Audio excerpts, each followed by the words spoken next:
आई भैया विभीषण पब्लिकेशन के माध्यम से कोरोना बचाव के खातिर अभियान चल रहा बा।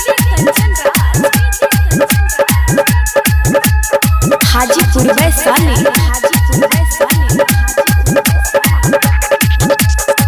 सुना का बुझ भैया कोरोना बीमारी से सब भेलै परेशान। सुना का बुझ भैया कोरोना बीमारी से सब भेलै परेशान।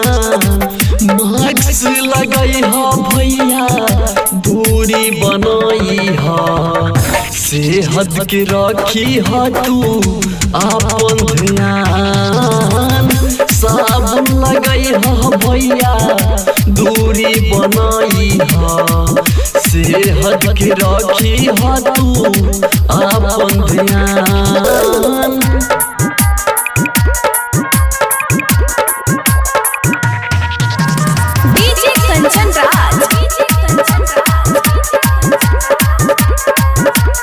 हाजीपुर वैशाली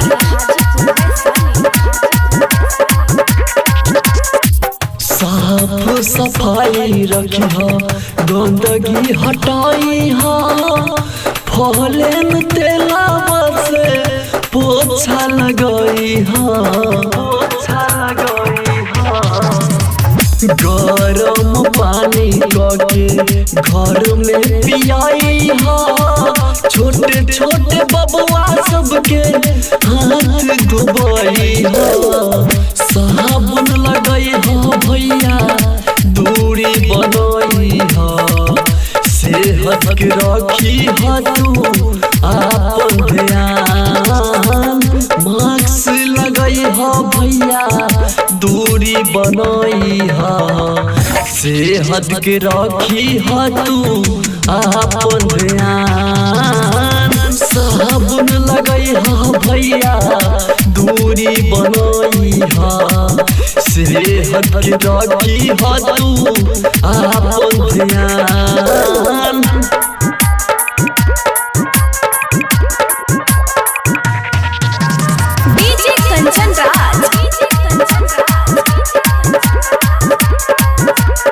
हाजीपुर वैशाली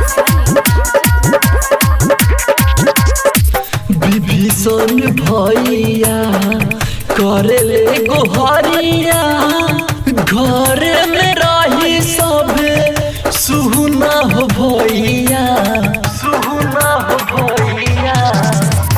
विभीषण भैया करेले गोहरिया जरूर मार्केट जाई साबुन लगई भैया दूरी बनई सेहत के रखी तू आपन ध्यान। मास्क लगई भैया दूरी बनई सेहत के रखी तू आपन ध्यान। Presented by Karan Music, Warisnagar।